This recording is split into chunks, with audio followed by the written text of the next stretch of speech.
Hi, Betsy. Hi, Lena. It's our last episode of the show, and we're together in this great state of Ohio. What has it been like to be coworkers for the past 6 months? It's been a lot of productive disagreement, I would say. I agree with that. Yeah. Yeah. I think that's part of why we thought we would work together well, though, is because I feel like we have a really strong foundation for a friendship. Which is? Well, I would argue that we've been friends for like 6 years at this point. Yeah. But I mean, I don't like counting those initial years because, as you know, I've had an arc. Yeah, you didn't think we were friends, but I thought we were friends. Yeah, you were just very mysterious to me. I didn't quite understand you. I didn't quite understand our dynamic, which is why I was very nervous to collaborate for the first time in college when we were in the same chamber music group together. Lena played the piano, I played the violin in a piano trio. But it worked great because I think we had similar levels of commitment. Yeah. And care, and we both have ideas.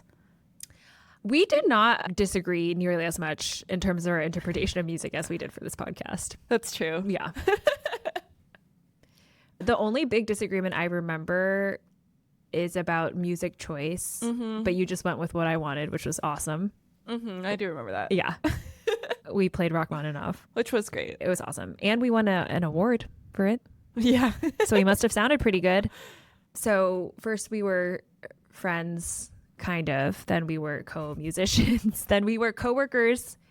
We were suffering through the same less than ideal job together. And then we were podcast co-hosts. What has your experience been like, Lena? What's your read on how things went over the past 6 months? I think it's been really good. Aww. I think we're going to look back on this time as like, wow, we really strengthened our friendship and really made something that we were proud of together. 100% for the second one. For the first one, we did chat briefly about how we had to put other life updates on hold because we had to be so productive and intentional with our time. So I'm excited completing the arc back to just friends. Yeah, we're very excited for that. So Betsy, do you want to tell listeners what the original title for this show is going to be? Yes, I'd be happy to. The title that I was very excited to pitch Lena was How to Survive Dystopia. She shot it down immediately, and I was sad. Now looking back, I can say that How We Hope is a much better title. So excellent judgment call there, Lena. I think it was our first argument about this show. Was you were like, I've been really feeling bad. It feels like we're living in a dystopia. Let's make a show about how to survive this dystopia that we're living in. And I'm like, I don't think we're in a dystopia. Yeah, we argued about whether or not the world was ending. So. Right. The disagreement about the title was an extension of that. So as our last episode, this is going to be a little bit different. We both work in journalism, and when we first were thinking about this show 6 months ago, we were kind of selfishly trying to find hope so that we could feel better about the journalism industry. Yep. As we like to say, we both graduated with degrees in economics, and then we promptly fumbled the bag when we decided to go into journalism. That's right. For our listeners who aren't super familiar with what it's like to work in news these days, do you mind setting the scene?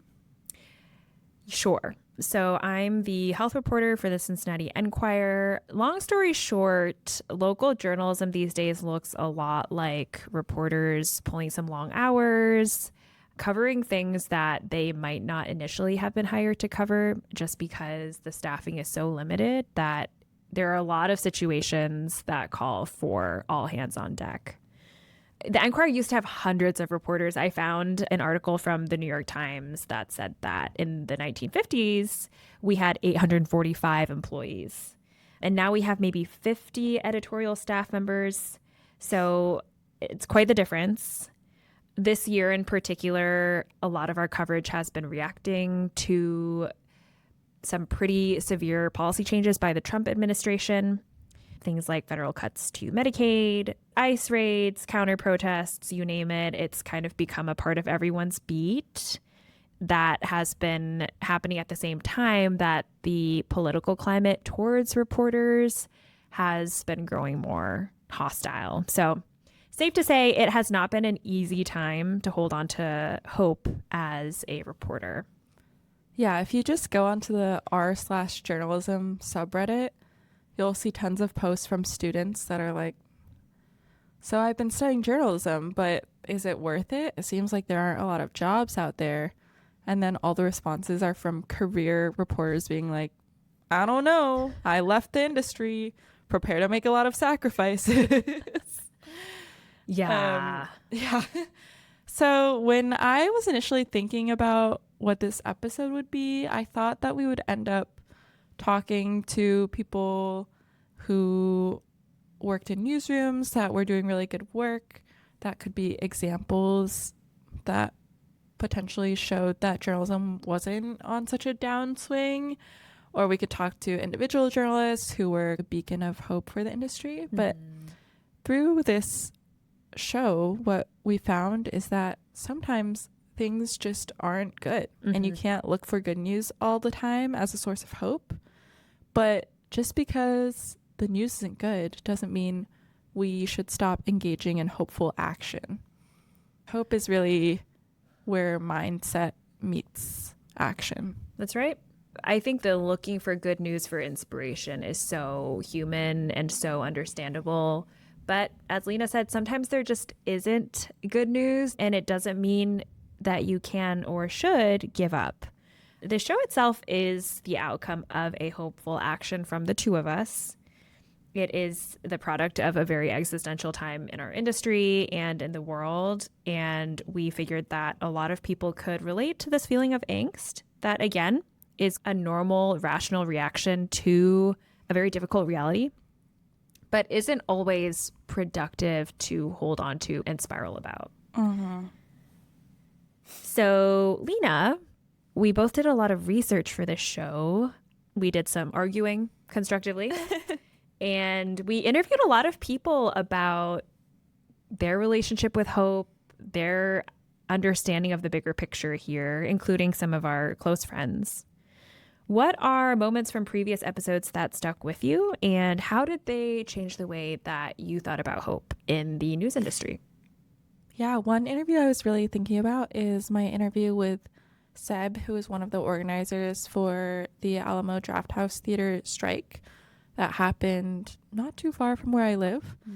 And Seb was talking about how through this process of striking, there were a lot of really close connections that were formed between the workers who were striking together. There are 2 locations for that theater in the city, and people who hadn't worked together got to start striking together and form close friendships. They talked about how even if, they didn't win all the demands that they wanted from the strike, they still felt like they got something valuable from showing up for each other. That's something that I really thought about with the journalism industry, because I think we're both here in this industry kind of as products of this really wonderful journalism community. Neither of us studied journalism, and we both were able to still find mentors who gave us tons of really wonderful advice and hope about what it could be to work in this industry when we were not feeling sure about it. And I just feel really lucky to have found that community that has kept me in this industry. Yeah, honestly, shout out to all of the amazing journalists who answered my emails when I had no bylines to my name, just a hope and a dream of working as a journalist one day. Definitely feel very grateful to those people. And I see a lot of that in journalism. I'm going to use that data journalism community as an example. When people run into technical issues that they don't know how to solve, maybe they're wrangling a government agency who won't answer their emails, they turn to a journalism Slack called News Nerdery, a very wholesome, generous community where complete strangers can ask each other for help. They always receive loads of replies, very detailed answers during the middle of the workday when you know that other people are also constrained by deadlines, right? I've just been really struck by that generosity from strangers in the same industry. Yeah, I think that is true across the industry. I work on newsletters. I'm part of a newsletter specific journalism Slack that has been where people have been so generous with sharing things that they're trying in their organization. Same thing with the product community and news. I think in general, people in the industry really know what it's like to struggle through this industry. And so they're really helpful for each other. Yeah, we're givers. What can we say? We're givers here in this room. Are there particular interviews that really stuck with you? Yeah, I've been thinking a lot about my interview with Dr. Julian Chambliss in our Afrofuturism episode. Dr. Chambliss, who is a professor at Michigan State University, told us the story of a few Black teenagers in Detroit in the 80s inventing the genre of techno music. And they did this at a time when everyone was saying that Detroit would sort of seen its glory days and they were over. But they rejected this idea that their city was on the decline and they made music. Techno, the genre they invented, became so popular with so many people around the world. I found that to be very powerful, and tying it back to journalism, I think it's really important for journalists and people working in news to reject the narrative that it's a dying media, a dying art form. Because there's a lot of power to the stories that we tell ourselves. And the story of death and destruction really doesn't have to be our narrative, you know? Do you have an alternative narrative for the journalism industry that you've been thinking about? Yeah, I think at its core, the value of journalism can be explained very simply, which is that humans are social creatures who want to know what's happening around them. These are things that can be very mundane and affect their lives in the day-to-day, like a pileup on the highway that would cause a lot of traffic, what's happening at a school board meeting, maybe in a district where their kid goes to school.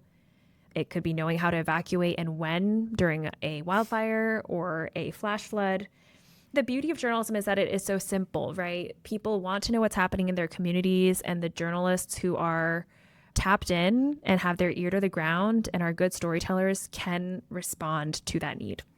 Yeah, and people want to think about the world around them. Like, I think some of the stories that have stuck with me the most are ones that cover a community that I'm not a part of, or maybe a different part of the world. And it kind of gives me a different lens to think about my own life and changes the way that I want to live my life, and the power of storytelling to impact the meaning of your life is just so important. Yeah, I mean, I almost think that the antidote to feeling jaded is feeling curious. And that's a quality that journalists have in spades. And I also think it applies to readers who want to know about things. Yeah. You know? Yeah, totally. So as we were doing this show, I tried to avoid just Googling the definition of hope. It felt a little fourth grade essay to me to be like, the definition of hope is blah, blah, blah, as we're investigating hope. But in preparation for this episode, I did look up some psychology research focused on hope. And I came across C.R. Snyder's hope theory, which defines hope as the interaction of pathways thinking and agency thinking. Pathways thinking is developing a better vision for a future, and agency thinking is the feeling that you can have an impact on that future. You have agency in your own future. And the combination of those two things is hope. And I thought that was so lovely to hear about, because I think that's something that we really talked about through our whole show. Yeah, we got there eventually. It makes me feel smart that we arrived at the same conclusion as some esteemed psychologist. Right. You know, we developed that definition from first principles. Yeah. Yeah. Wait, what's first principles? Like when you're doing a math proof and you start with first principles to develop the proof for a larger concept. We started from first principles of just being like, oh, what do we observe of the world around us, to come to this unifying theory of what hope is. Like starting from scratch, you mean? Okay, got it. An interesting distinction to draw now that we've defined hope between hope and optimism, which you might be wondering about, is that Optimism, according to these two social psychologists who wrote a paper in 1985, it's either Shear or Shire and Carver. I apologize for not knowing how to pronounce that name. They define optimism as a general positive expectancy that good things will happen in the future. So it is kind of missing that central element to hope that we realized exists, which is the idea of agency, the idea of you can do something about it. Mm-hmm. So when things are shitty, you don't have to choose optimism. You don't have to believe that good things will happen in the future. We can still choose hope by thinking about ways that we have agency to change our present. Yeah. I remember when I was first reaching out to Ricky, who's the climate activist I talked to, I was like, why is Ricky so optimistic? Like, he just seemed so positive all the time. I'm like, how can you be so positive when you're working in climate activism? Mm-hmm, mm-hmm. But in talking to him, I realized that actually part of what motivates him is that he feels deeply pessimistic about a world where we don't take action on climate. And really what he does feel is an immense sense of agency in his ability to create a better future. And that combination of that feeling of agency and kind of the pessimism that he has about what would happen if he didn't act on his agency is what makes him so motivated and makes him really hopeful. Yeah. It sounds like it fuels him. Mm-hmm. The idea of agency is what our clinical psychologist therapist, Nadia Rahman, talked about during the episode, Is Hope Rational? First, believing that you have the ability to make a difference is the foundation of any hopeful action. And it sounds like Ricky understands that in a really profound way. So, Lena, you also work in the news industry in a slightly different part of the newsroom. I wanted to ask you if you could talk about the work you do and how things look from your point of view. Yeah. I work on the product side of journalism, which I find a lot less existential. I feel like when you're writing stories, I kind of had this feeling like, oh, I'm writing stories into the void as people are reading them less and less. Mm-hmm. But on the product side, we spend our work thinking about how we can evolve the product of journalism to be sustainable, to serve evolving audience needs, to make money for the business so that we don't have to lay reporters off, and to create tools for the newsroom to better reach and engage audiences. So I think I get a lot of energy out of thinking about how we can evolve journalism to better serve audience needs while preserving the core of the mission of journalism. Mm-hmm, mm-hmm. And would you say that your work makes you more hopeful about the future of the industry? I think it totally does. A lot of the people that I work with in the product side also came from the newsroom. So they're aware of all the pressures that the newsroom faces, all of the existential feelings about layoffs happening and people not reading their stories. And yet they're choosing to work on something that will ideally make audiences read the news more. Yeah. And they're choosing to have hope in that way. And I think that's really contagious. Yeah. Yeah, there are a lot of really smart people who are thinking about how to make journalism sustainable. And that gives me hope because I really do think that most problems are solvable and that smart people working together can come up with a solution. It gives me hope that Lena is working on the product side of journalism because I know how incredibly smart she is. Thanks. Mm-hmm. Yeah, I mean, I think she's very smart. She's annoyingly smart. When we first talked about this episode, I was like, yeah, working in journalism kind of feels like jumping off a cliff with your friends. And people are always like, if your friends jumped off a cliff, would you? And my answer is yes, I would. I trust my friends. Yeah, that is so earnest and sweet. I for sure thought you would have said no to that question because you're friends with me and I've made some dumb decisions, but we both jumped into journalism. We did. Together. We really did. I will say from the reporter side of things, it is difficult to be hopeful right now. That does not mean I think things are hopeless by any means. And I will tell a quick story to illustrate that. So last year, the most difficult story I reported was about Palestinian families in Cincinnati who have lost dozens of family members in Gaza. It was the kind of deeply painful and sensitive story that I think a lot of people would not trust a reporter to tell. But something that really eased my way into the story in terms of setting up interviews and getting families to speak with me about something so vulnerable is that roughly 20 years ago, my colleague Dan Horn had interviewed one of the families about their immigration issues when they were facing deportation, actually.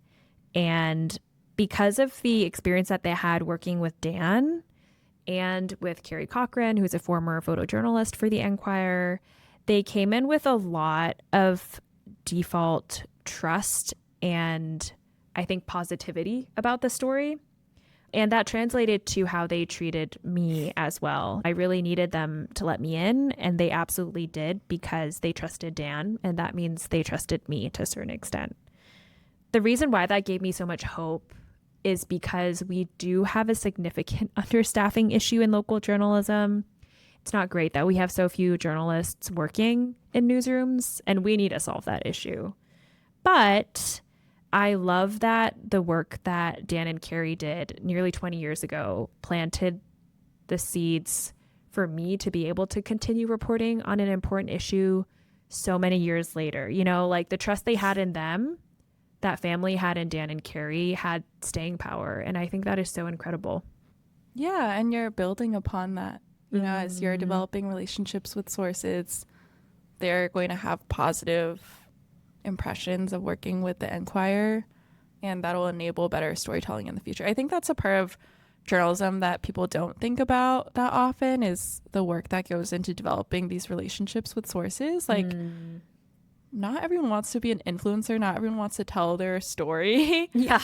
And it takes a lot of work and empathy and credibility for a reporter to develop that trust and actually be able to tell that story. Oh, yeah, for sure. It takes time. So you've heard a bit about the show and what drove us to approach it, which is our experience working in the news industry.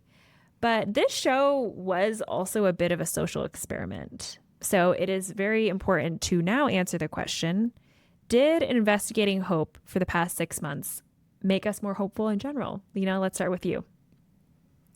I think it has. We chose topics to focus on in each of our episodes that we were personally really interested in. I was really thinking a lot about collective action problems, and I was thinking a lot about climate doomism, and I think it was really helpful to talk to people who said things that really stuck with me and made me think about those issues in a different way. But one thing from your episode that really resonated with me is that hope is a selfish thing, and that choosing hope is actually something that can help you personally. Yeah, that's right. So in the episode where I interviewed Nadia Rahman, she talked about how research shows that being able to imagine yourself in the future, it benefits your physical health and boosts your mental health by improving your ability to plan ahead and to take care of yourself in the present. And the concept of self-efficacy, so believing that you can do hard things, will really help you overcome any barriers that you perceive in your future. A big takeaway I had from the show is reminiscent of what you already said about Ricky. You can feel hopeless while still doing hopeful things. No matter how hopeless I feel, I will always believe in taking actions to create a better world. And that is hope. That is how I choose to define it. It's not at all a feeling or feeling great all the time. Yeah. I have been thinking about how you said that hope is now a value that you hold. Can you talk more about that?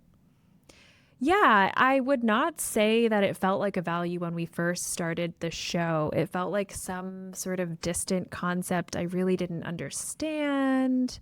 I understood that it was a positive thing, but I didn't quite grasp how it could become a part of my life because I'm so accustomed to focusing on the doom and gloom.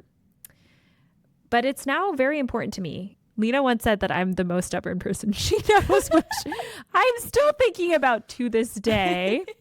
I will say that there are things in life that are worth being stubborn about, and I definitely want to be the kind of person who is stubbornly hopeful. I also agree with that. I also didn't think of hope as a value, even though, you know, we talked about how I'm the more hopeful person on the show between the two of us.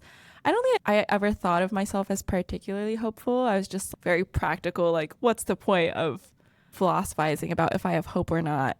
What we should do is just think about what we have control over. Yeah.